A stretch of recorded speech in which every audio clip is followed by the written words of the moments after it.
Okie dokie. Hi, everybody. We didn't realize I hadn't started the meeting yet. So if you guys can hear me, please go to the Q&A, give me a thumbs up, or list in the Q&A where you're listening from. Looks like we have about 71 people on the call. I see thumbs up.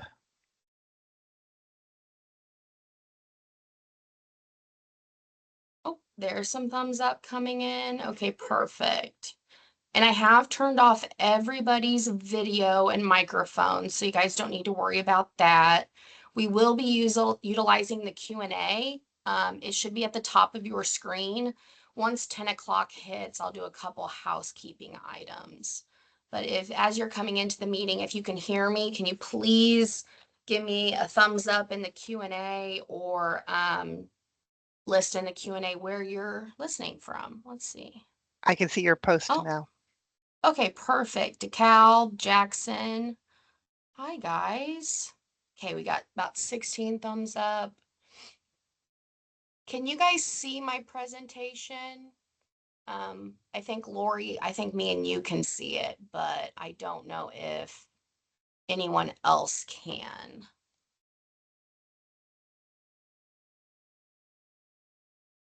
Oh, we got a whole bunch of comments came in at once. Benton, Stark, Bartholomew, Tippecanoe, Decatur, Hamilton, Ripley. Got some thumbs up. Yes, you guys can see it. Thank you.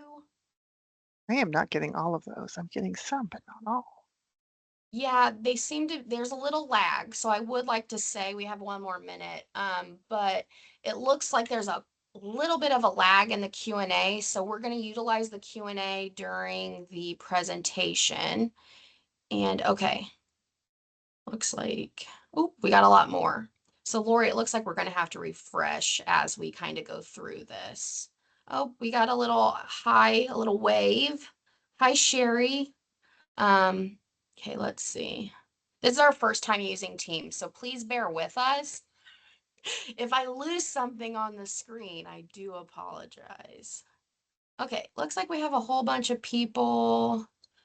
Let me see. Okay. Oop. Okay, it's 10 o'clock. I'm not sure how many people I have yet on here. Seems like quite a few. We have about 89. So I'm going to run through some housekeeping items. And Lori, I don't know if I'm going to show any unanswered. Okay. I'm sitting. Oh, okay. Hi, Scott. Sorry. I saw that it was Sherry. Thank you for letting me know. So you're sitting in.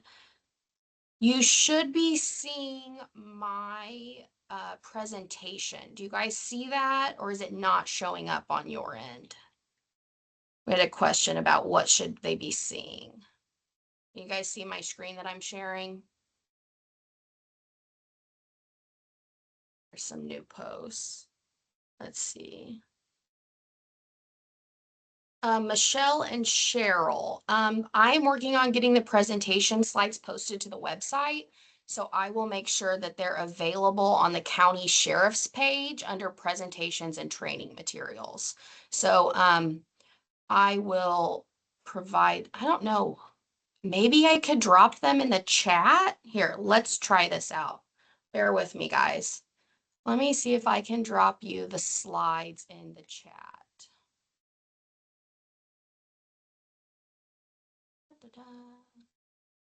Oh, it says it's too large. I cannot drop it in the chat, so I apologize.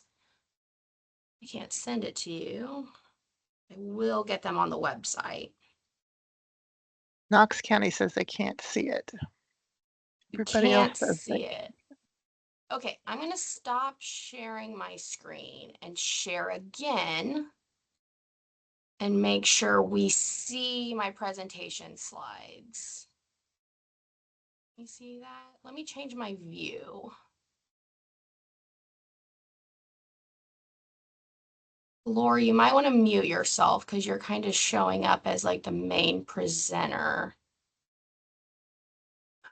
I don't know if that changes anything. Does anyone else see anything differently? Yes, you can see the presentation. Okay, Knox County, can you guys see it now? Okay.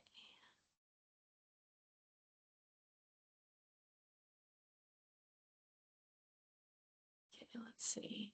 There is quite a lag on this. So I'm going to go back to view and just do speaker. So can you guys see my picture on there whenever I'm speaking? I can't really tell what you guys are looking at, unfortunately. So, but what I want to say, if you guys have not yet found the Q&A link, let's see. Yes, it's the pic of the Capitol building. Yes. Okay, perfect. It looks like everyone sees it. I am going to share my screen real quick so you guys can see. If you can't find the Q&A, I wanted to point out where it is. So the Q&A on your screen is right here, and if you select Q&A, it will pop up, and this is how I would recommend starting a discussion and making sure you post it. That way Lori can let me know throughout the presentation what questions you do have. So we will be utilizing the Q&A. I disabled chats for this, so please use the Q&A. I'm trying to think. Let me stop sharing this screen and go back to sharing my presentation. I think we had maybe waiting on a few more people to come in. Another housekeeping item I wanted to discuss with you guys was that we are not going to issue certifications for this training. However, I'm going to keep track of everybody that was here.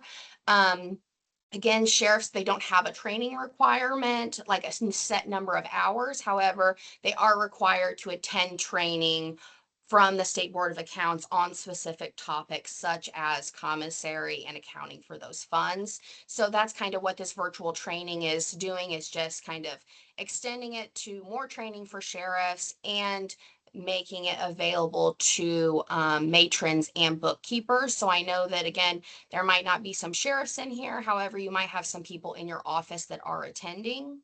So do we have any questions before we start? I don't see any. Okay, some people said we can't see it.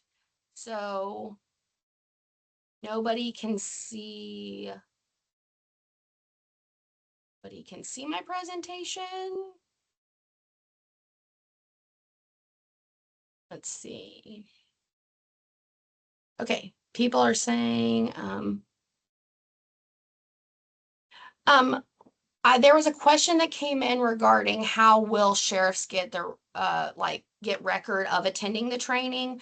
I will talk to Paul and we can maybe issue some certification for training, but it's not something typically we issue certifications whenever it is statutorily required that you attend a number of hours. However, sheriffs aren't required to certify their training. So I will talk to Paul and see what he wants to do about if we're going to issue certifications. It wasn't our plan, but it might be something that, again, you guys might like to have, but I'm going to keep a listing of everyone who did attend. Teams will send me out a list of everybody who logged in for the training and how long they stayed. So that was kind of my plan. I wasn't going to issue certifications. However, I was going to just keep a list. So okay, it looks like everybody can see it. So I'm gonna go ahead and get started.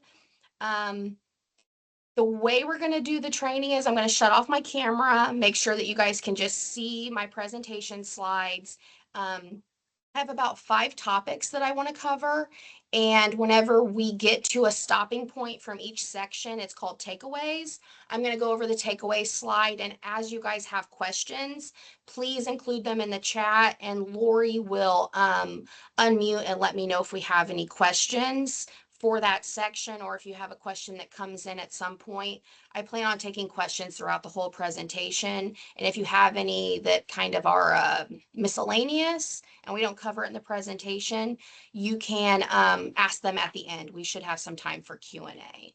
So I'm gonna go ahead and, Lori, if it's okay with you, I'm going to archive some of the Q&A to make our lives a little bit easier. Um, and only show unanswered. So maybe it'll make the list shorter. Don't know if that'll really work, but let me shut off my camera and we'll get going with the presentation. Make sure I have everything open. Okie dokie. So today we will be going through gateway reporting, reconciling, and commissary funds. Again, I said I had 5 sections. This is Paul. He's the state examiner. If you guys have not met him, he's a state examiner for our agency. He manages, we manage post audits and examinations of over 4,000 state and local government entities. So here's Paul, but you guys normally see him in person at conference. Okay, today we're going to talk about internal controls. I know that it can be something to where, again, we talk about internal controls a lot. However, I'm going to mention internal controls throughout every single topic. So I figured it best to touch on internal controls and then kind of start talking about gateway reporting, talk about reconciling, talk about commissary funds in general. And then if you guys have more specific questions, we can get into those during that section. And then subscribing to the SBOA communications. So that we have, again, your guys' email addresses so that we can continue to share information with you guys as it comes out. Let's see. Okay, let's get talking on internal controls. Again, this might be something you've already heard if you've attended our trainings, but let's talk about internal controls and just the definition of it. Internal controls is the process by which management structures an organization to provide assurance that an entity operates effectively and efficiently, has reliable financial reporting systems, and complies with applicable laws and regulations. So this is just how your processes and procedures that you have in place in your office and how those work. If they're reliable, are the numbers in your financial statements correctly reported? And do they comply with any laws, regulations, federal statutes, federal regulations, anything to that effect? So it's really the processes and procedures that are working behind the scenes and more so with your guys' day-to-day operations. So I want you to keep that in the back of your head kind of as we're talking about internal controls. Um, and kind of think about what you do day to day and what your processes and people involved are, to kind of keep thinking of how can we, again, make it more efficient and effective, make the information reliable, and make sure that we're in compliance with all statutory state and federal laws and regulations. Again, the purpose of internal controls is to combat fraud and misstatements by preventing, again, opportunities, a big one, detecting fraud, errors, and omissions. So I wanted to include, again, the fraud triangle. This is something we talk about a lot during every single conference that we put on because, again, whenever people think of fraud, it's really, oh, people are stealing money. However, it could just be errors that are made within your office. Are errors being made because, again, one person's looking at everything, or maybe one person's looking at something, but it's just a mistake. They don't really know what they're looking for. So there could be errors or omissions to where stuff's just getting left off and it's getting missed. So fraud doesn't always mean stealing money. It might mean that there's just errors or omissions. So, I just wanted to, talk about the purpose of internal controls is to really prevent these things from happening and catch them again on the forefront instead of after the error has already occurred. Okay, that's the purpose of internal controls and looking at your processes. So as we talk about internal controls, there's 5 key components, okay? And I have them listed on the screen and we'll briefly talk about each one. So when we talk about control environment, we're talking about the tone at the top. And it's really what management, so sheriffs in this instance, what sheriffs want what tone they bring into their office every single day. Are we coming in saying, I want to do the best job. I want to leave this office in a better place than I found it. Do I want to do everything right? You have this expectation. Are you setting an expectation for your employees, or for the people that are reporting to you? So that's really what we're talking about at tone at the top. It's how management, again, carries themselves and kind of the expectation that's put on those individuals reporting to them. So if you come in wanting to do a good job, you are kind of pushing that off onto everybody else as I have this expectation.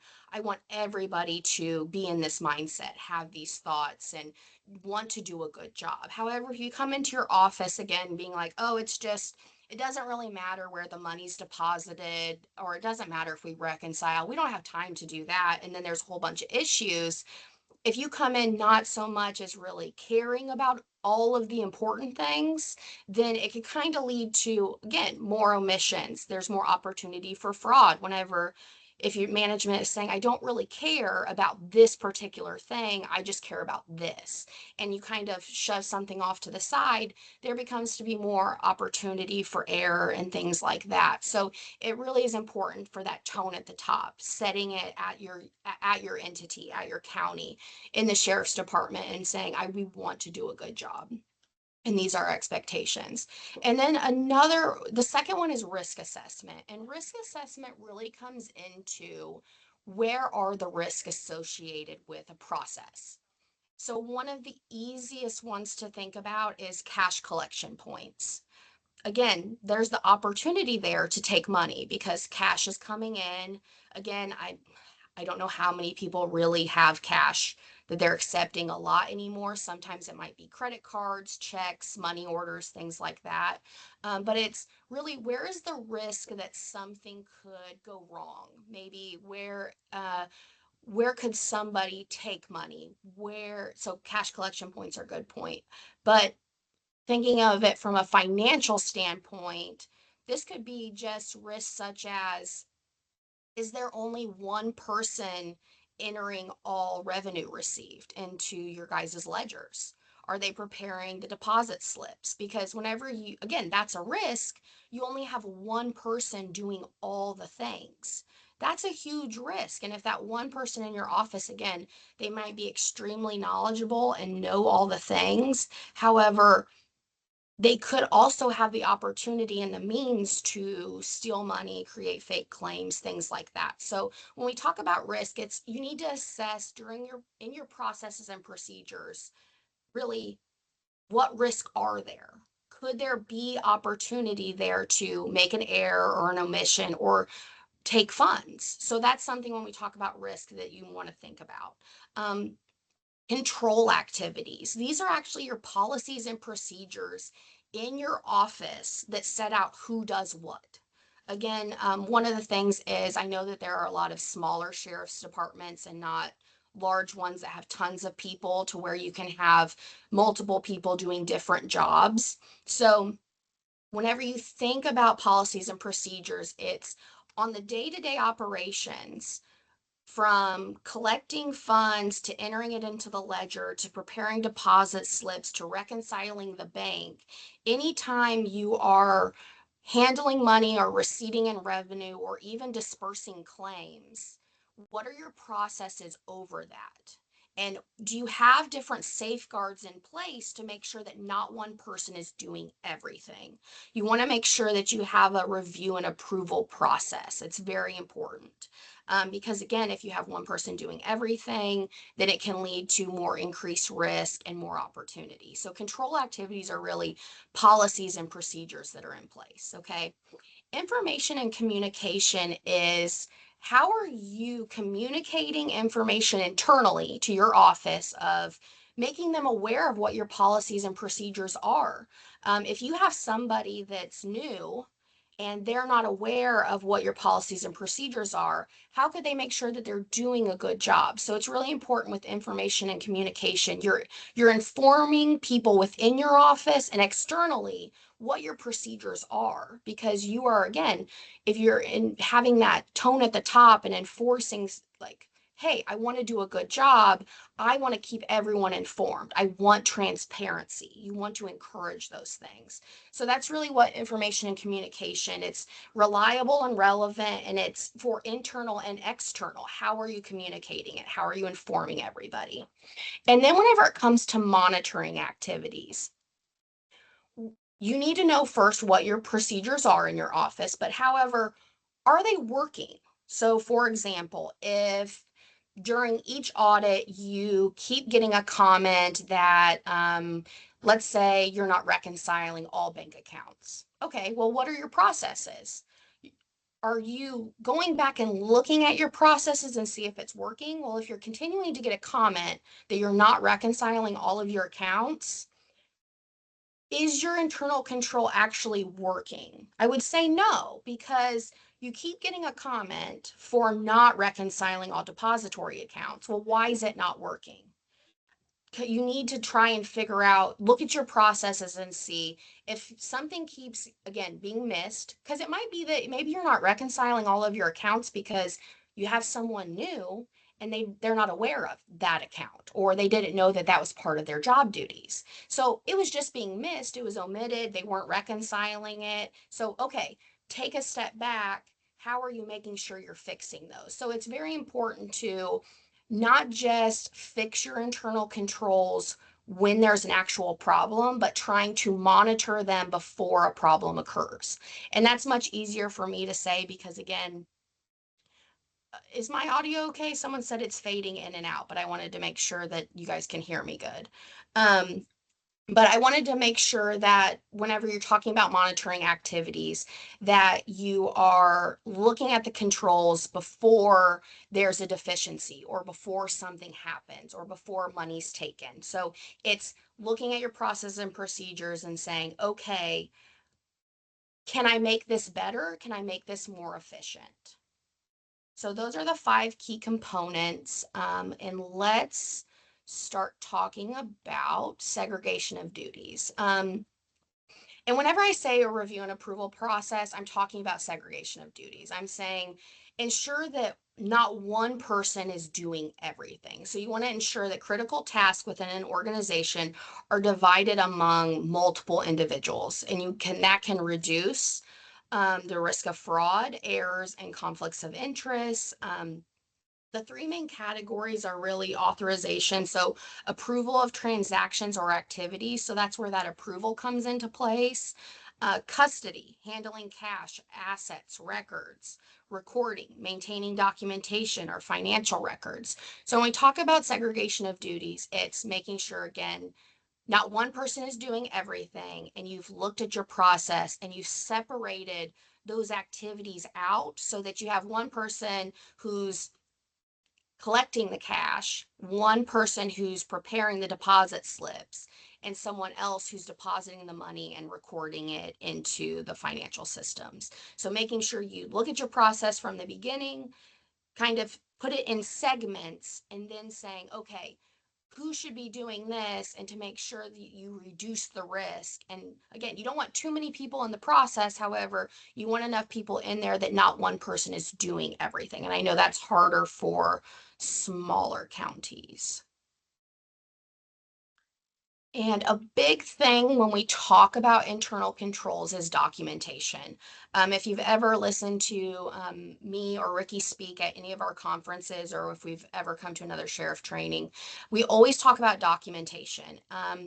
And if you don't document that an internal control is being done, how can you show to me or the field examiners that come in to audit your records that that an internal control is being performed? For example, if you tell your field examiners for reconcilements that so and so prepares the reconcilement and then I as sheriff review and approve it. Okay, that sounds like a perfect internal control. There's someone else preparing it and someone else reviewing and approving it.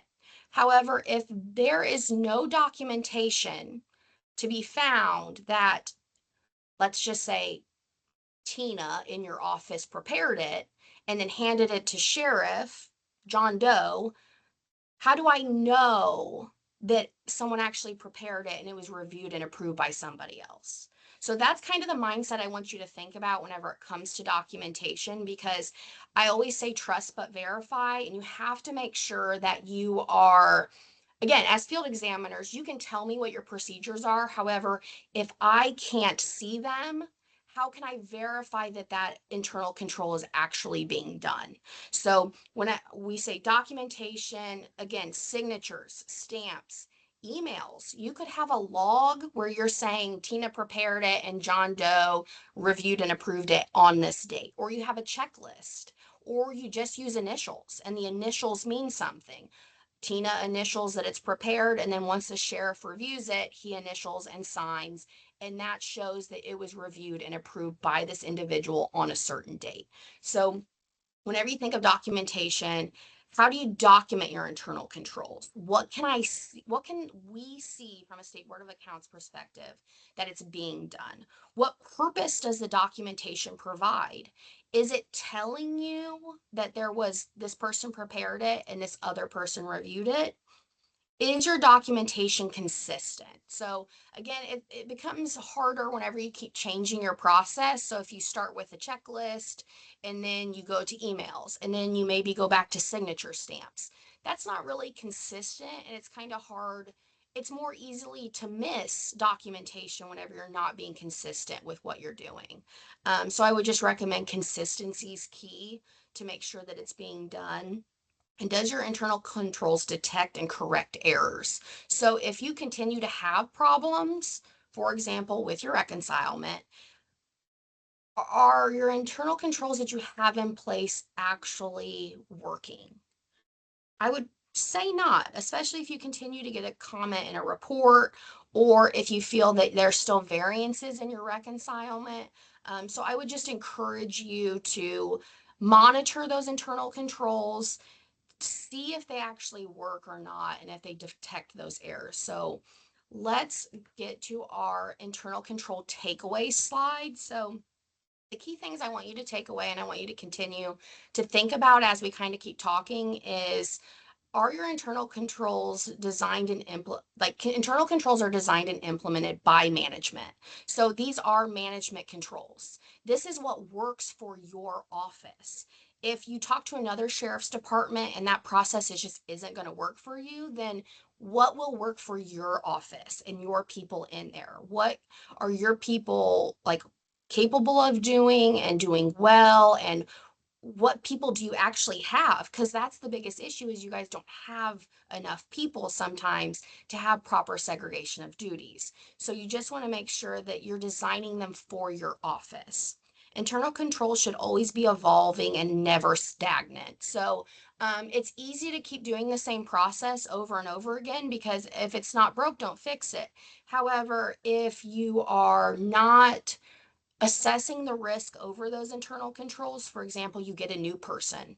Let's say your guys is your second year into your second term in, and everything's been going great. You have a perfect matron and bookkeeper and everything's working immaculately. However, you get a new person. Well, whenever you get a new person, that could increase risk. They just don't know what they're doing, and they might have some issues along the way with understanding processes and things like that. So that's a good time to sometimes say, okay, is what we're doing working? And if it's not, should we change it? Should we change what people do? Should we cross train, to make sure that, again, if someone's out of the office, someone else can do it and it's not waiting for that one person. So just remember, they're always evolving and never stagnant. Segregation of duties is key. I know it's harder with smaller offices. However, you can't have internal controls that work effectively without segregation of duties. And document, document, document. Just remember, if during audit we can't see it, but you're telling me it's there, how can I know that it's being done? So I want you guys to continue to think about that. Does anybody have any questions on internal controls? And I'll just wait a minute, and Lori, just let me know. No, we don't have any questions specifically yet. Okay. I will go ahead and continue to Gateway because you guys might have some questions when we start talking about Gateway. So for Gateway reporting, again, if you're a new sheriff and you're like, I have no idea what Gateway is, or maybe you're a new bookkeeper or matron and you also aren't aware of what Gateway is, it is a collection platform for local governmental units to submit what's required to the state of Indiana. So a lot of different agencies use Gateway. State Board of Accounts, DLGF, they're the biggest ones. However, a couple other agencies also utilize this tool, and it's really to increase transparency. Okay. It gives the public access so that they can see what public funds are being used for. That's why uploading information to Gateway is so important. Um, but your guys' uploads are a little bit different. So I want to preface that with Gateway is a public platform. However, it's more so for your auditors. So whenever your auditors prepare the annual financial report, that's public information. But today, what we're going to be talking about are your guys' uploads, and uploads are not public information. Okay. So let's just keep that in the back of our head and as we kind of go through this.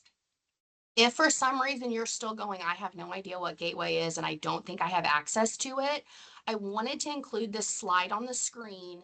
If you don't have access, sheriffs, you guys are the submitter of your financial information. So throughout this portion of the PowerPoint, I'm going to be going through what's to be uploaded monthly and what's to be uploaded annually. So if you guys as sheriffs do not have access to Gateway, I would recommend emailing the Gateway help desk with the information on the screen so that you can get access to Gateway. And when you guys get access, you guys can delegate access to other people in your office. Again, you might have a matron or a bookkeeper who they're the ones that are going to be uploading documents to Gateway, and you can designate edit access to them so that they can upload your financial records for audit. Okay. So this is again, if you still don't know what it is or how to access it, I wanted to include the link on how you log into Gateway and where you can find the information at. But whenever you go to Gateway, you will have to have a username and password to log in. That's why it's very important to email the help desk if you guys do not have it. Okay. Um, and so I included on the screen, you want to click the local officials login. So this is if you have your username and password, this is where you log in at. And then once you log in, you'll enter your credentials. Again, if you do not have this or you get locked out, please email the help desk and they will be able to get you unlocked. Okay. After 5 failed attempts, you get locked out. And I have been locked out. So don't worry, it happens to everybody. Once you log into the application, you will go to the monthly and annual engagement uploads. I've circled it on the screen.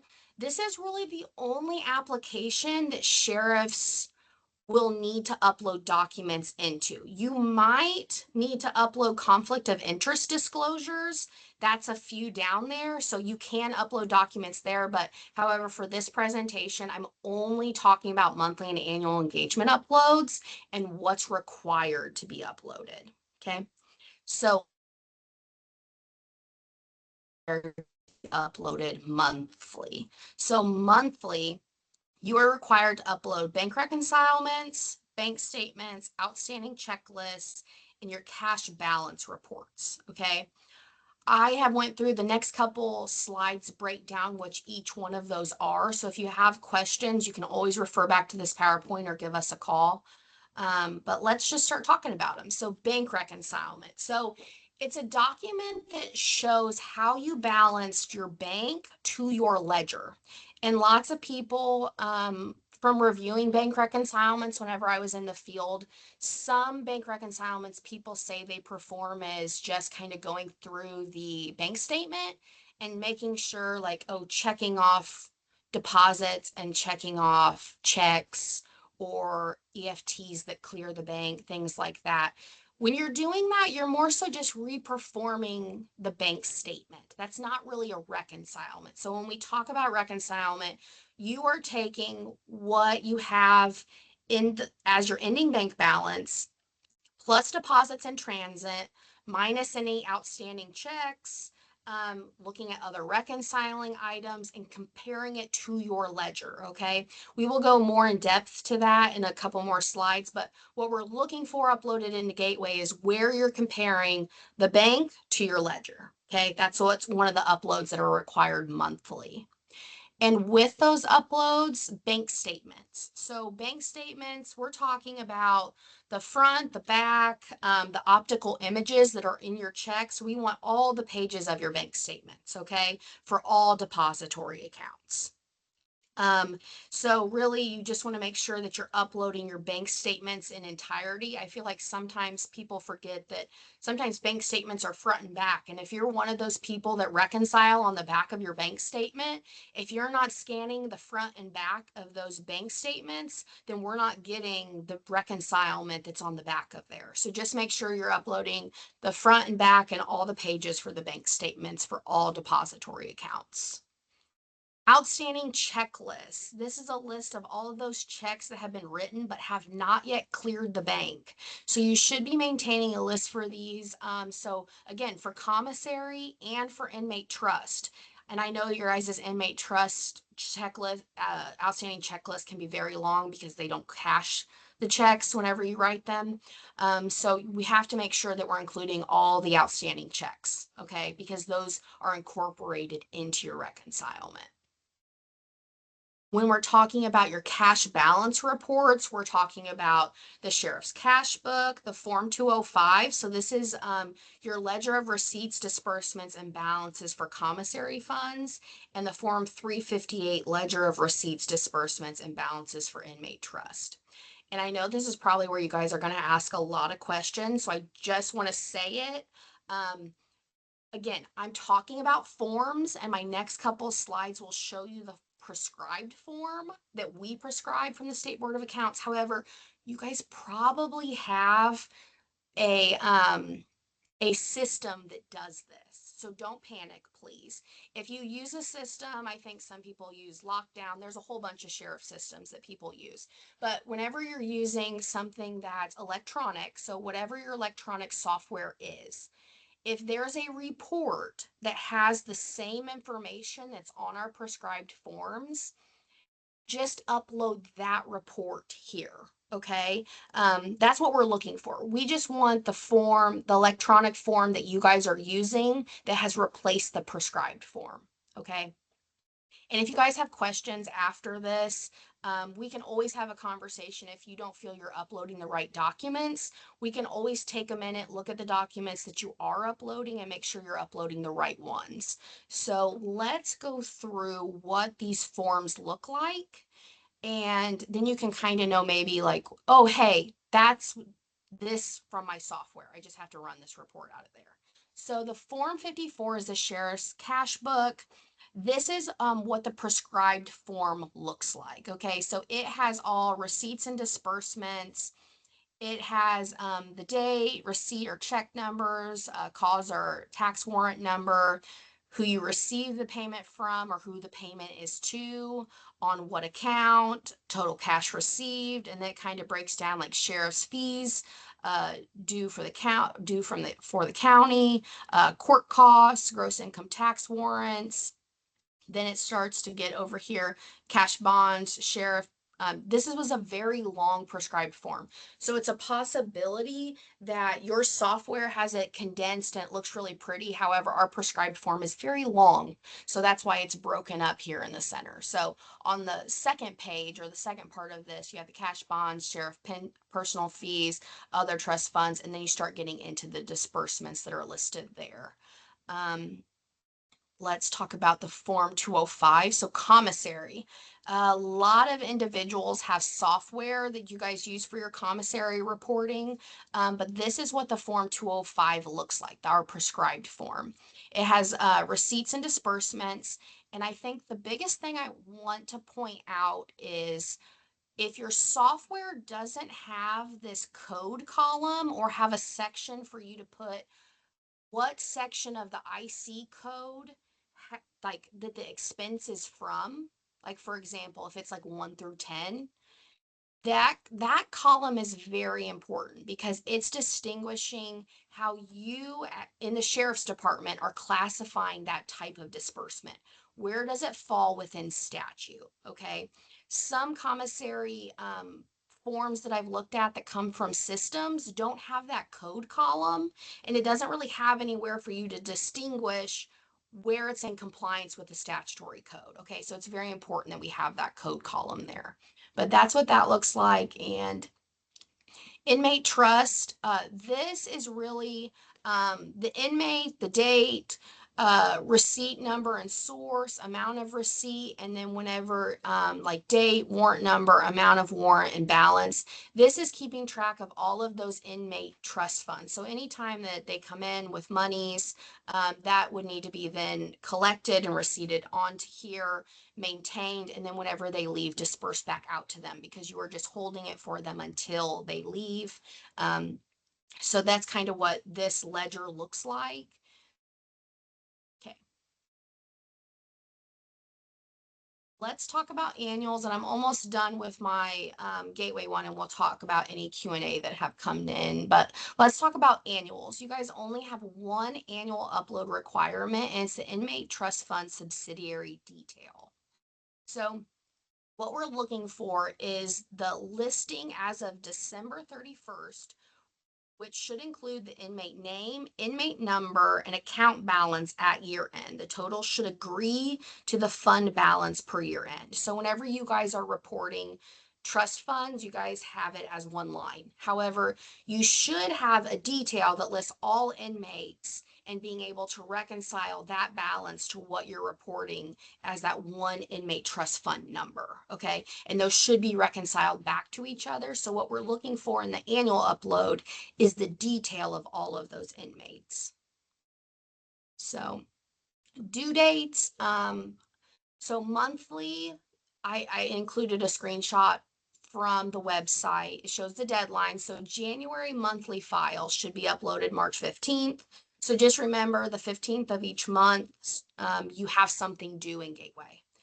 If you want to set a reminder in your calendar, I know a lot of people do that. And then annually, those files are due by March 1st. Okay, so that subsidiary trust detail for inmates, that's what's due annually on March 1st. I wanted to include the slide again to give you guys, if you have problems. So if you have technical issues with Gateway, you forgot your password, you need a username, you need a password, or your files aren't being uploaded, you would contact the Gateway help desk. So I wanted to include that email address. But if you have questions regarding what you need to upload and when it's required to be uploaded, or if you want me to go in and help you reconcile and like answer some questions for you, then you would email the county's email address. Okay. So I just wanted to give you guys kind of that reminder because depending on what issue you have, it might be a different person at our agency answering the questions. So I wanted to give you some Gateway resources as well before we start talking about our takeaways. I wanted to include a link to the user guide because a lot of your questions can be easily answered from the user guide. So I wanted to include that there. And then also the state examiner directive, the 2018-1. This is the directive that was issued by Paul Joyce, stating that monthly uploads are required for what entities and for what fiscal officers and what is to be uploaded monthly and annually. So this is the directive that tells you what is required to be uploaded, when it's to be uploaded, and things like that, and why you're uploading these documents to Gateway. So some of the takeaways, just remember, just think, if you don't have access, get a hold of us. Who's uploading your files? Do they have the appropriate access needed? So if you want someone to help you upload the files in your office and delegate that, just grant them access. Are the correct files being uploaded? I think this is a big one because, again, internal controls.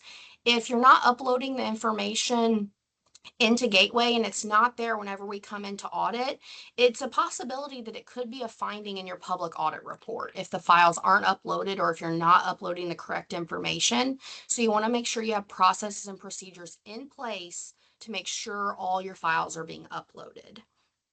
And then again, think about your process. What is your process over uploading the files? Making sure that it's being done, making sure everything's correct. So those are just things I want you to think about. Lori, do we have any questions? I'll turn myself back on. Yeah, I think you answered the first one, but on Gateway, do you prefer that each user have their own login, or are we allowed only one login per agency? Okay, so I did answer, but I'll just say it again. So I would recommend as the sheriff, they have their own login because technically they have submitter access and theirs is different than edit access. Okay. So when you designate authority or delegate it to somebody else in your office, you can only delegate edit access. Edit access allows them to upload files, but it and like remove files. However, they're not the fiscal officer, so they can't have submit access.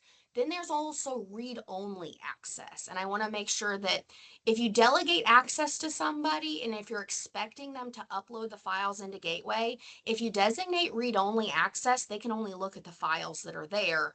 They cannot upload the files. So we would recommend that each user have their own username and password because, again, it also helps showing who's uploading the files so that you as sheriff are aware that you designated to so and so. However, if they're the only ones with access and they're not uploading those files, maybe you need to step back, look at your processes, and look at your internal controls from that standpoint. Okay, Lori, did I answer that?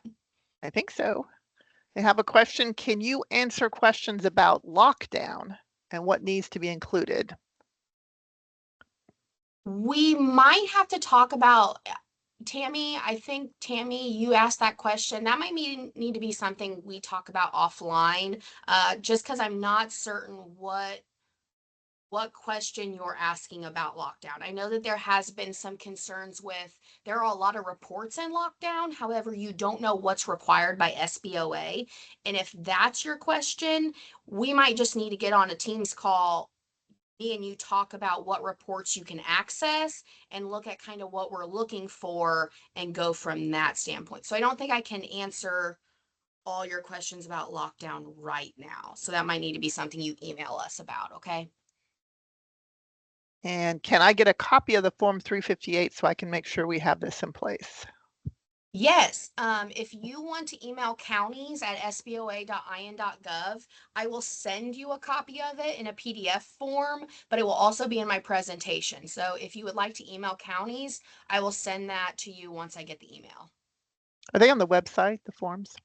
They 358? might they might be. So if you go to the counties page, okay, hold on. We're gonna go off script and I'm gonna share my screen. I don't know if this will work for me, guys. So bear with me. If I do this and I share my screen, can you guys see my Google? Let's see if that Yes. works. Okay, go to SBOA, go to entities we examine, go to counties, and go down here to county offices and go to county sheriff. And let's go to forms. Okay, so we don't have the sheriff forms uploaded Oh, yet, but I will talk to Abby. So I will talk to our communications and our website lady.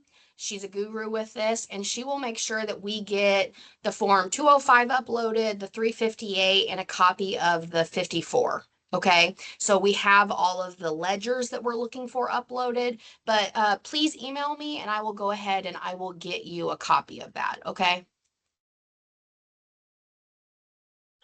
we have a question. We bought into the Lieberman software for reporting. Does it have the right columns you mentioned for correct reporting?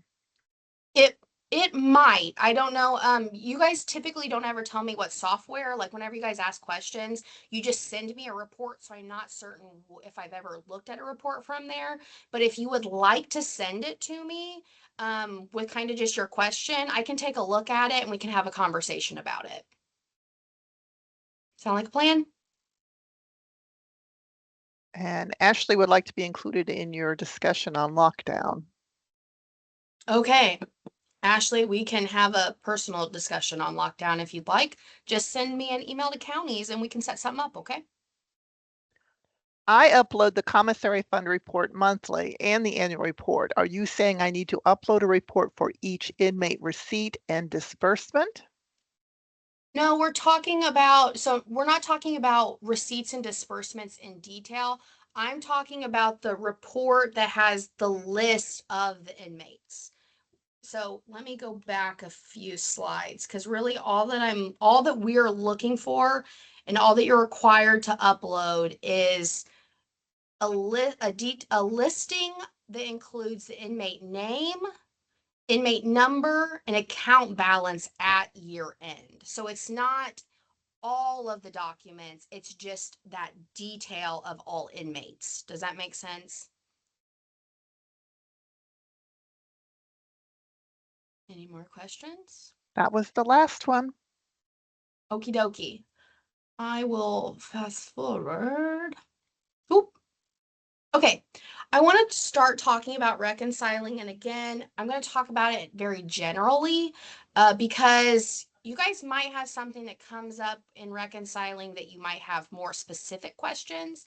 So if that happens, please email me and we can have a personal discussion about reconciling and then kind of where your issues are. But we're just going to talk about it um, in general during this conversation. So you kind of, if you're new to this, what reconciling is, what we're looking for, things to that effect. So for compliance requirements, this is more of an informational slide for you guys because a lot of the questions we get are such as what depositories are we allowed to use? What are the daily deposit requirements? Why do we maintain the cash book? Why are we required to reconcile bank statements to record at least monthly? And then why are we required to remit those at least monthly to the treasurer and auditor on the report of collection? So I wanted to include a slide that detailed out. Again, these are very simple questions that you ask. There is statutory authority for why you have to do these things. And it kind of, Indiana code sets it out. However, if Indiana code is confusing, I'm not an attorney, so I'm just an auditor.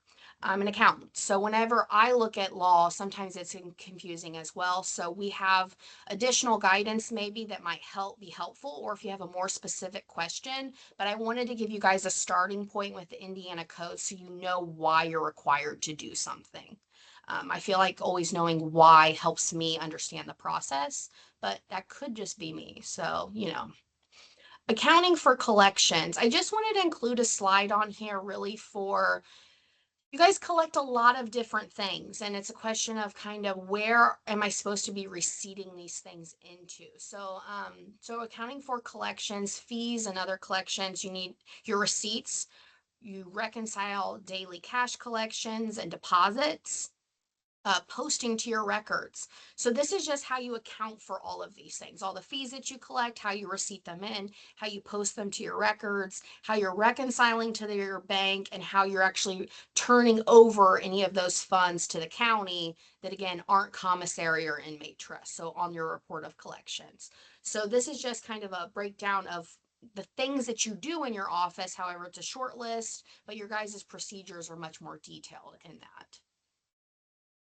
So bookkeeping duties, again, I wanted to list those ledgers. You guys have three. So sheriff's cash book, and then the form 205 for commissary and the form 358 for inmate trust. And then you also have that detailed ledger of individual accounts for inmates. So that subsidiary detail that lists those out, transaction by transaction. You guys also have, remember, it's new this year. As of January 1, you have quarterly reporting, or July 1, sorry, not January. July 1 of 2025, you are now reporting quarterly to council on commissary receipts and disbursements. Okay. And I included the statute there for you guys. And then you also have your supplemental annual financial report. So some of you guys might refer to this as the CAR 1. That's County Annual Report. That's the old name for the supplemental AFR. But this is how you guys report to the auditor what you're holding in commissary and inmate trust at the end of the year, okay? Because you guys are maintaining those records outside of the county treasury and they're not on the auditor's ledgers. You have to turn it over every single year to let the auditor know what you're holding so that it's included in the financial statements, okay? So this is just kind of a list of those bookkeeping duties. And then I know that on the Form 54, the sheriff cash book, it was really hard to see all of those columns. So I wanted to include a slide to show you what should be recorded on the sheriff's cash book and what it's used to account for. Okay. So this is really more of just resources for you guys if you have questions along the way and what ledgers you're supposed to be reporting it on. Okay. And I wanted to talk about the report of collections. So fees are remitted monthly to the county treasurer. So this is everything that you're holding on the sheriff's cash book. That again doesn't go in commissary and it's not held in inmate trust, but these are funds that the sheriff's department collects, but they need to be turned over to the treasurer, the money, and then also you need to turn it over to the auditor so that they know to record it because your treasurer is your bank and your auditor is your ledger. So whenever you're doing this process and preparing the report of collections, you're really turning over money to the treasurer, and then it's also being recorded by the auditor. That's that kind of the segregation of duties for those offices. So you have to turn it to treasurer and auditor to make sure it's recorded monthly in the auditor's ledgers. So posting records, I think sometimes it's harder whenever you guys have smaller offices, but it's very important when posting records that all transactions should be posted timely. And I know whenever it's one person in office posting everything, it can become difficult. That's why it's important to have people cross-trained and have the personnel that you need to make sure that everything's being done timely, because sometimes there can be significant risk whenever you're not posting to the records timely. Things can get missed. You want to make sure that you're using our prescribed manual forms or software financial system that, again, you're using that's in place of that prescribed form.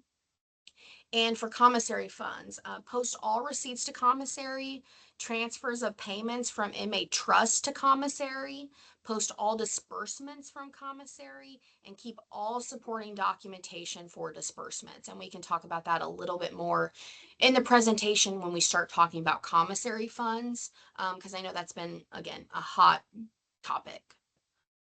So let's continue with posting records for inmate trust. Additions to the account, so post payments for an individual to their account and to the control ledger. Make sure that you post withdrawals. So anytime, again, post all payments from account to the commissary fund. So whenever they purchase something through commissary, it comes out of trust. It goes into commissary. Make sure that that transaction is happening and post all payments of return funds to the individuals. Okay. Again, if we're not posting these things, it can just make it more difficult whenever reconciling or if you come across an issue. Um, at all times, the control ledger should tie to the summary of individual account ledgers. So for each inmate, those should all tie to that one that's keeping track of everybody. So you should have one for each inmate. However, you should be having a ledger or that listing that's keeping track of them, and those should be reconciled together. You should make sure that you're looking at those on a regular basis to make sure that everything's being posted properly. So now all of that just to get to reconciling between the records and the bank. Um, Again, it's something that it's important to talk about because there are still some issues that we've seen during audits where again, not inmate trust might not being reconciled or your commissary account might not be reconciled.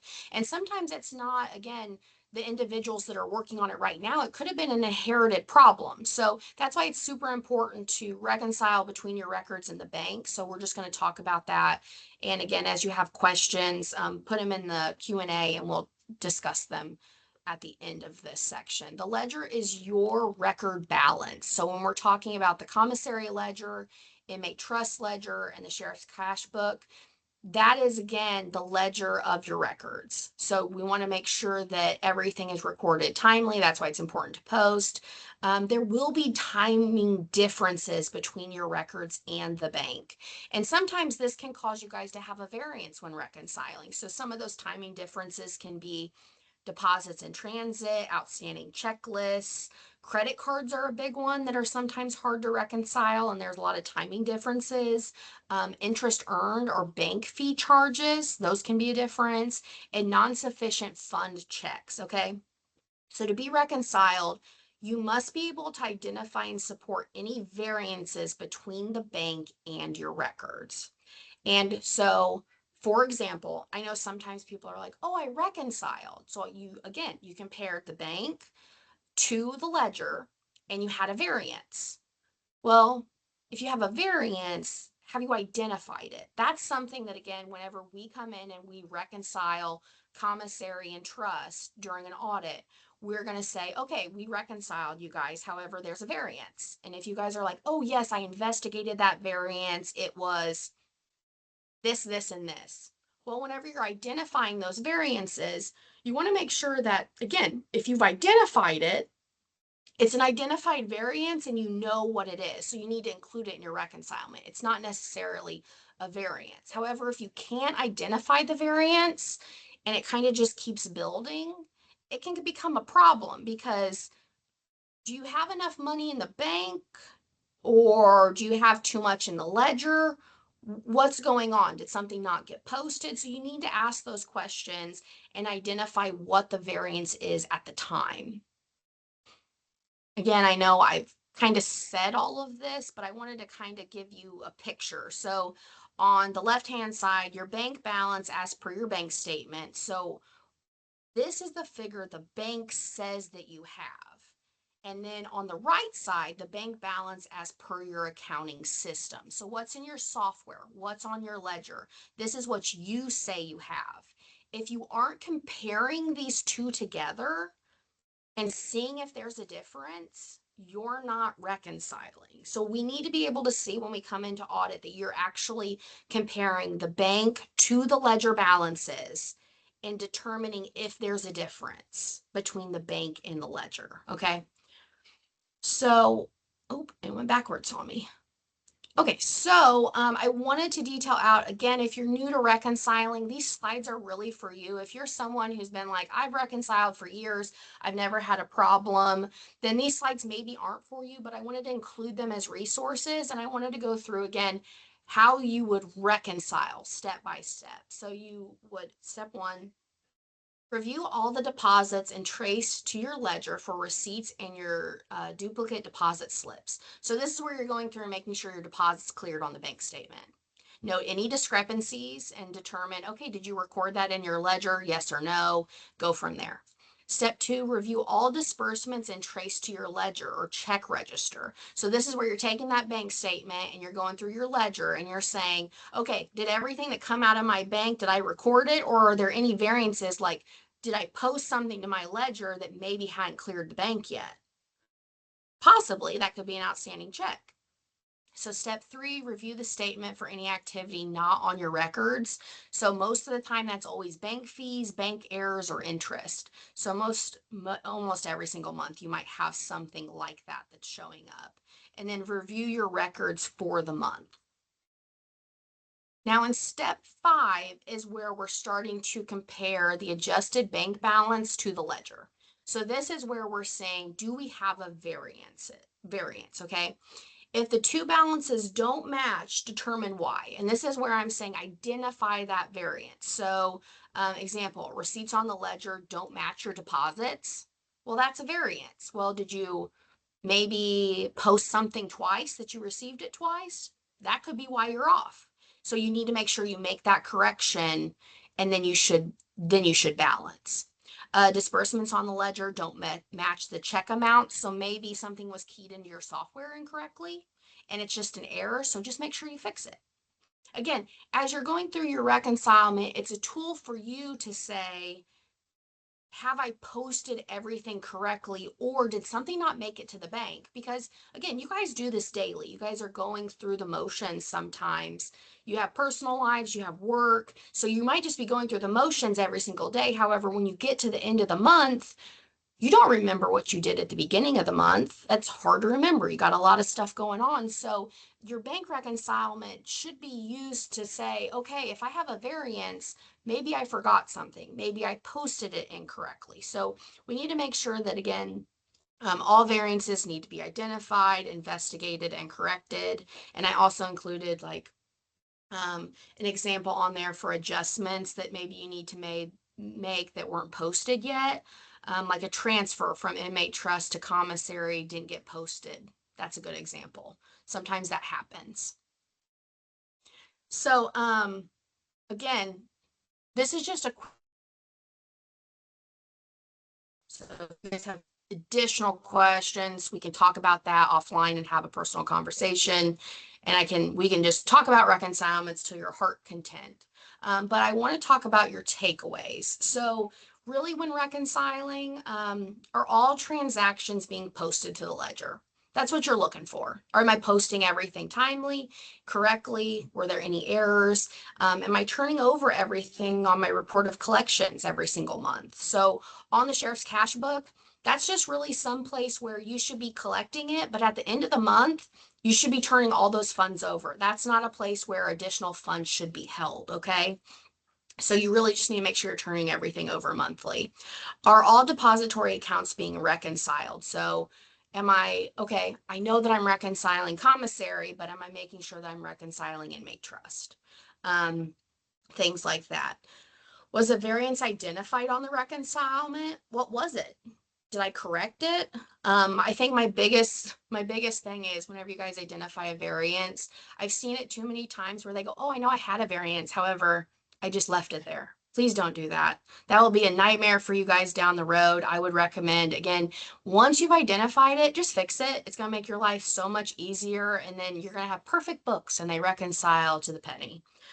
What are your processes and procedures over reconcilements? Think about the process. Think about when someone is reviewing and approving a reconcilement, what are they actually looking for? Are they reperforming the reconcilement or are they just signing off that you did it? Because you need to determine, is that an effective internal control? So that's just something to think about. And is there segregation of duties? So again, you don't want someone reconciling your banks who's the person that's also collecting the cash, depositing the money, and posting it to your records because they have opportunity there because there's no segregation of duties. So you just need to make sure and consider those risks. Um, Lori, do we have any questions on reconciling? Not specific on reconciling, but there was still some confusion on the inmate trust report at the year end. What is that, a list of all inmates for the entire year? I think we're still Yes, it's all, confused. Well, it's yeah. as So of a date. So as of 12/31/25, it's mhm, every inmate you have an account for as of that date. So it's yes. not all the transactions for the year, but it's what supports the total amount in your inmate trust. I don't know if that's just not. Um, oh, and someone was not, I think, is not aware that the law changed in July 1st on the reports, that they are quarterly now. They used to be Well, that, semi-annual. yes. So, and we're actually going to be talking about that next. So if you would, we'll hold that. Is there any other questions? Because Nope, that's a good that question to was it. segue into, okay. That's a good question to segue into commissary funds. So, let's just go ahead and start talking about commissary funds. So what I wanted to do in this kind of section is make you aware of the statutory changes because it did change as of July 1, 2025. The commissary fund statute changed. So let's just get into it. Okay, so what I decided to do is the statute is quite long. So I decided to break it into pieces And on the slide, so I wanted to show you how it's funded. So I see 36.8.10.21. This is the statute we're going to be talking about for the next several slides. Section A states this section applies to any county that has a jail commissary that sells merchandise to inmates. So this is how the fund is funded. This is the revenue that is receipted into the commissary fund, okay? So those commissary transactions. B starts talking about how funds are kept separately. So this section of statute says that all commissary fund is established, referred to in this section as the fund. The fund is a separate from the general fund, and money in the fund does not revert to the general fund. So this is a very lengthy way of saying this money is kept separately, and this is why it's maintained by the sheriff outside of the county records, okay? And that's why we have it's the commissary fund. That's how we refer to it. So these funds are kept separately for a reason because they are for a specific purpose and they are funded by a specific revenue source, and statute dictates what you can spend the funds on. So Section C of this statute states that the sheriff or the sheriff's designee shall deposit all money from the commissary sales into the fund, which the sheriff or the sheriff's designee shall keep in a depository designated under IC 513.8. This is just saying it needs to be kept in a designated depository that is allowed by the state. So we just need to make sure that it's kept properly in a bank that's allowed under 513.8. 513.8. So now the big thing is the uses, okay? I want to say that my next 4 slides go into the uses. You guys are familiar with these, so I'm not going to spend a lot of time on them. Again, D is where those sections, this section of what the fund can be used for starts. So I'm going to show you guys what changed this year, okay? Because through this slide, so 1, 2, 3, and 4, these did not change in the statute, okay? So there's no changes for 1 through 4. 5 and 6 did not change. That's on this slide. 7 did not change. So these are the same uses. 8 and 9 did not change. However, 9 did. I apologize. 9 did change. 9 is new. So 1 through 8 were the old numbers, okay? You guys are familiar through 1 through 8. However, as of July 1 of 25, number 9 is now not the catch-all, okay? Number 9 is an audit or review of the fund by an independent certified public accountant. For years, the fund is not included in an audit under 511.124.4 or 511.125. And this or goes into number 10. So this is what number 9's new allowable use is under section D, okay? So this is referring to any time the commissary fund is not audited or reviewed by State Board of Accounts during the audit year. You could use commissary funds to have an audit of the commissary. Okay, that's what number 9 is for. Now, number 10 is new because 10 is now any other purpose that benefits the sheriff's department that is mutually agreed upon by the county fiscal body and the county sheriff. Okay, so now your number 9 has moved to number 10. Okay, so now you have 10, like 1 through 9 are allowable uses, and 10 is where if something isn't listed in 1 through 9, then this is where if it benefits the sheriff's department and it's agreed upon by the county fiscal body and the sheriff, then it can be an allowable use of funds. Now to the question that we had, this is where statute also changed. So this is right under section E. So this is section E of the statute. The sheriff shall maintain a record of the funds, receipts, and disbursements. The State Board of Accounts shall prescribe the form for this record, which is the Form 205. The sheriff shall provide a copy of this record of receipts and disbursements to the county fiscal body no later than the following date. So January 15th for the quarter ending December 31 of the preceding year, April 15th for the quarter ending March 31 of a year, July 15th for the quarter ending June 30 of the year, and October 15th for the quarter ending September 30th of a year. So that's where it's now quarterly reporting requirements instead of semi-annually. I'm going to pause, Lori, and wait to see if you have any questions because I feel like this is where the questions were going to come. I can't talk because it's missing a word. Will we be able to get a copy of this? The statute? I If guess. so, The you PowerPoint you're going to put on the website. yes, the PowerPoint will be included on the website, but if you want the statute, you can email me and I can just send you the statute if you'd like. I've done that for a couple offices that have asked, but it will be in the PowerPoint that I plan on getting on the website. And I will also, if you ask me a question, I can send you the statute. Do we have any others? That was the only one that came through. Okay.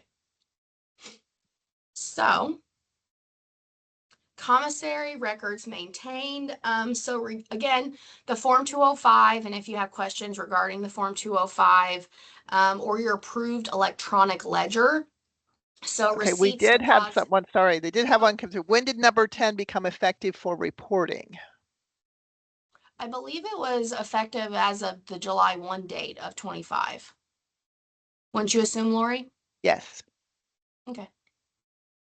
So you'd have 2 quarterly reports this year and then 4 next year. Yes. Oops, something else came in. If the council and sheriff say it is a benefit to the office and agree on the expense, why is SBOA questioning sponsorships? Sponsorships. Well, whenever we're talking about sponsorships, you're still dealing, commissary funds are still public funds. So when you think of public funds, how does a sponsorship benefit the county? And you don't know where those funds are going. So again, depending on sponsorships, depends on what's the end result. So that's what I want you guys to think about with sponsorships. Whenever you're donating money to an organization, you're donating public funds. There's uniform compliance guidelines from our manuals that say you're not allowed to donate funds. And that's a donation of funds because you're just giving the funds to them, but you don't know what's being done with the funds. Okay. So whenever, again, that's just a donation. There's no statute that says that you can't. However, there's uniform compliance guidelines from our agency that say that donations of public funds is not allowed. So it's just a donation whenever you're just donating for a sponsorship of something. You don't know where the end result is. Lori, does that answer it, or do you want to add anything to that? No, Okay. I think that answers it. Okay. Not getting I anything will. else. No, that's fine. I will keep talking because we're almost to the end. I only have 4 more slides left, and I say 4 more, and you guys have been like, we've sit through 56 slides already. Gosh, be done already. So I'm almost done. Okay. Make sure your records are maintained for commissary. I want to just say that the biggest issue I think we've noted during audit was that supporting documentation. So whenever you guys have claims out of commissary and disbursements, please make sure that you're retaining all the supporting documentation for the claims, because I feel like that's probably the biggest issue that we've noted. Or if it does fall under that catch-all where it benefits the sheriff's department and it's approved by sheriff and council, I want to say that the biggest thing we're seeing with that is, where's the documentation showing council approved it? So where can we see that council approved it? And I think, Lori, do we have another one? I can pause for a minute. I'm sorry, we have quite a few that just came in. On the sponsorship, if you're doing a youth team, high school program looking for recruitment, will that make it all right? Okay, so are you giving, this might mean, okay. I want to answer the questions, however, I don't feel I have enough facts. So if you have a really specific question, please email us, and then that way I can have a conversation with you and get all the facts. Because off the top of my head, you're saying that are you just donating to the high school for recruitment of some sort? Lori, is that how you're kind of hearing that I think that's question? what it's saying, but again, I don't know the details. So again, you're just donating to the school. However, what's the end result? Like, what are they actually using the monies for? Or are you entering into an agreement with like a not for profit where you say this is what you're going to use these monies for? That's a difference. Whenever you actually get something out of it and show that it's not a donation, but it's really encouraging that, that public service or helping an organization, there's a difference there. So I'm hesitant on saying that that's allowable because I'm not seeing it off the top of my head. Do we have more? I feel like we've had a Yes. lot more come Do in. number 10 items need to be reapproved from sheriff to sheriff? Or once approved, are they always in good standing? Reapproved. Okay, so you're saying that if you've approved something in the past, that's how I'm interpreting the I'm question. Is assuming if that's what it is. If it's been approved in okay, the past, is it good forever? so I would say no because again, you have different councils change. New people take office. So a new council might not agree with something that's to be dispersed out of commissary. So I would think unless you have like a local policy where council has again agreed that you can, I've seen some counties do that. However, whenever you do a catch-all policy that is saying, yes, these things are allowed. Council's then not looking at those things. So I would encourage you guys to, for transparency purposes, just have council approve those things and make sure you're being extremely transparent with what's running through number 10. If I was unaware of the change from 9 to 10 and I used 9 after July, should I go back and change to a 10? Um, I mean, again, I would recommend it might cause you more problems. I would recommend going back and doing it. However, I don't know how your guys' software works. So I would just document from this point on. We started using number 10 because we weren't aware. I wouldn't go back and change anything because I don't want you to mess up your software. Okay. I would just start from right now. Again, it's only July to November. So we understand that number 9 was the catch all. I doubt you guys had paid for another audit because you weren't aware of it. So I would just leave it instead of going back and messing with your records because that could cause some issues. When it says you must report quarterly, does that mean in a public council meeting or does sending it electronically suffice? Typically, this is presented at public meetings. Lori, are you aware whenever it's not? I think it's usually given either electronically or hard copy to the auditor and then introduced into the council meeting. Yeah, that's typically what I thought happened. So, I mean, the beginning, I guess, is electronic. However, the discussion about it and the acceptance or approval by council would be during the public meeting. If we are reimbursing someone out of commissary, do we include sales tax in that reimbursement? Okay, sales tax. So, are we talking about what kind of sales tax or what are we reimbursing them for? Because Doesn't okay, say. so the governmental unit, so sales tax. This is also a hot button topic, and Lori, stop me at any point if I misremembered. But whenever we talk about sales tax, if the unit cannot pay sales tax, okay, so you as the county should not be paying sales tax. However, when you're reimbursing an employee for like going out and buying something, um, most of the time you are reimbursing them for the whole cost. Some counties don't reimburse the sales tax, but Lori, what have you seen? Usually expect that if you are buying goods, purchasing goods for the county, that you would get the sales exemption disclosure to purchase those goods. If you're in travel status and you're, buying a meal, then you're not exempt from sales tax. So in that case, if you're reimbursing travel expenses at a commissary instead of general fund, I don't know, but at a commissary, then you would include the sales tax. But if it should have been exempted, you shouldn't reimburse it. Yeah, so you really have to take it case by case and figure out when sales tax should be reimbursed. So if you guys have questions about that further, we could do another discussion topic on that, or we could have another Q&A regarding that if there's a lot of questions. But or I have some guidance I could also send you guys. So any other Um, questions? donation to CASA. We know where this is going. Would this be allowed?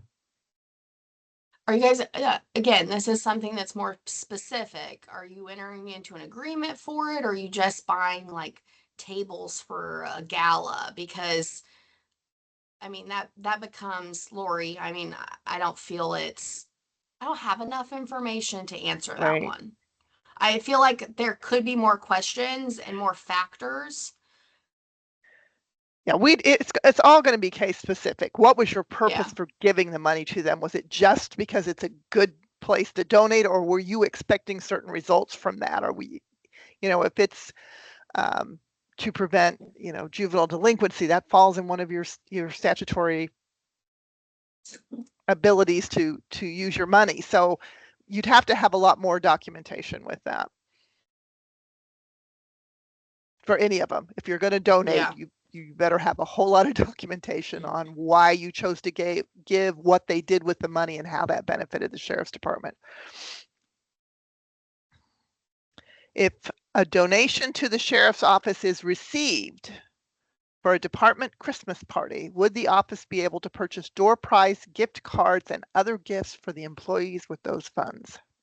Oh, guys, Love those this is questions. this is my least favorite question, and we only have 7 minutes. So I'm gonna give my little spiel on Christmas parties and whenever you start giving gifts to employees. Okay. So this is my standard response. Anytime you receive a donation, it is public funds. And the second you receive it, it's now public funds and it should be used for a county business purpose. So it would have to be receipted in by the auditor into a donation fund, and you would have to spend the money, file claims for spending the money through those things. Then there's a lot of factors.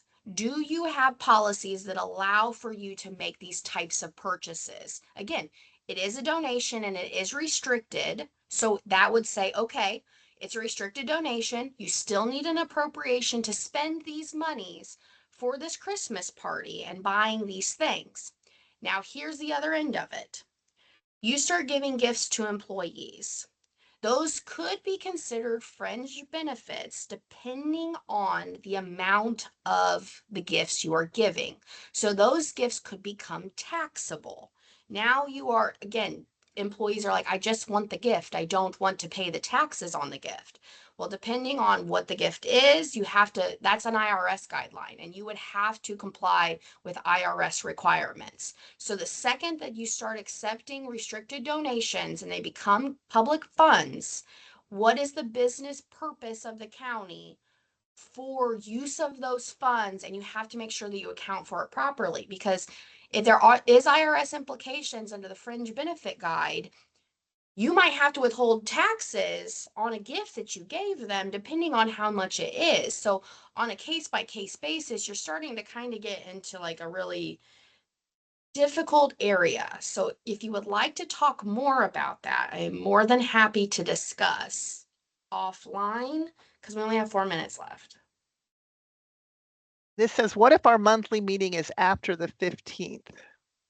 I would recommend just turning it in as soon as possible so they have it at the next meeting. What about tips on a meal? Okay, tips. So, I'm assuming we're talking about reimbursement for tips. So we need I to would think guess about so. what your travel policy says. So the county's travel policy. Are you allowed to reimburse tips? What does your policy say? Until I know what your policy says, I can't say if tips would be allowable or not. Some counties' travel policies go in depth into we don't reimburse tips or we only reimburse a 20% tip or something to that effect. So it really is dependent on what your county policy says, okay? Do we have more? Why we're just Yes, on a roll? we're on a roll. Sponsorship Uh, of the youth soccer team. Still talking about donations. okay, is that just a question of can I do It, that? Because is that how you read it, Lori? Is that's it all it says. just Yes, it would okay? be allowed to donate to a youth soccer team. Okay, so you're donating to a soccer team. What does the soccer team do with those monies? Do you know the end result? That's just my question to you. If you don't, that's a donation. You're just donating to them. Granted, I do understand it's for a good cause and it's to support the youth. However, you're donating public funds. We have more? This one is the nice segue into your next section. Can I please be Oh, added to the email list so I can get updates and training information? okay. I love this. Thank you for asking that question. That was not planted, everyone. Okay, so if you are like, hey, I want to get emails from State Board of Accounts with bulletins, guidance, if presentation materials are on the website, please go to our website. And on our homepage, you will see a little exclamation point that says subscribe for email updates. And I also included the link in the presentation. So when it's on the website, you could either go there or you could go to the presentation and click the link. However, you'll be bypassing the little exclamation point. So please subscribe. We don't send out tons of stuff. We only send out the stuff that's important to you guys. Okay. That was my last slide. So I'm going to stop sharing my screen and then I'll turn on my camera. And we only have 2 minutes left. Have any questions come in? What if we have a fundraiser? Okay, fundraisers are allowed, but are we just okay? So I don't think we have enough still. Don't have enough My time. cat, We have my enough caveat information. here, guys. Here's my caveat on fundraisers. Fundraisers are allowed, but you need to make commissioners aware that you are in request. Let them know, hey, we want to do a fundraiser. Is this approved? Since I don't have a lot of information, that's all I can say, but you can't, fundraising is allowed. Again, and you're fundraising for a specific purpose, I'm assuming. So it depends on, okay, those then the fundraising funds become donations that you're collecting, and then those will go into a donation fund, very similar to they would for restricted or unrestricted donations. It's probably going to be a restricted donation. Most of the time, people do fundraisers for like canines and stuff like that because people love donating to animals and such. So that's a very common one, but you need to get commissioner approval to make sure that you're allowed to fundraise and that the purpose is approved and they're aware. You don't want to just fundraise without the county knowing about it because there are a lot of scams out there. So And can those fundraising run through commissary? it cannot run through commissary. I guess I thank you for asking the follow-up question. They would be kept with the county auditor and the county's funds.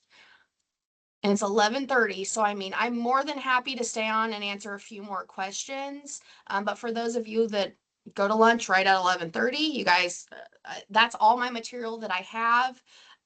We can you can give us feedback if you subscribe to the emails. I can also send an email to Steve Luce and have him send out like just feedback to see if what you guys liked about the training, what you didn't like, maybe additional training topics. So that's all that I have, and I really appreciate everybody coming and attending. We will post this recording to our website. Okay, so where the presentation materials will be located, that's where we will put the link to the video. So if someone wasn't able to attend or they would like to rewatch for any reason, they're more than welcome to. You're getting thank yous. And also, will you be doing this again? Yes, I do plan on doing it again. I know that we're working with the Sheriff's Association to maybe do something next year. However, I know not everybody comes to the in-person sheriff's conferences. So I do plan on having another virtual event. If you guys want to send me an email or you can just start posting in the chat topics. I will download the Q&A from this and I will sift through it. So if you guys want to include some topics in there that you want further training on, or if you want me to expand on something we already talked about, I'd be more than happy to do that. So, Just getting thank yous at this point, and people are okay, leaving. well, I want to thank everybody for coming and have questions, reach out to us. You have my email address and we'll see you next time. Thanks, everybody.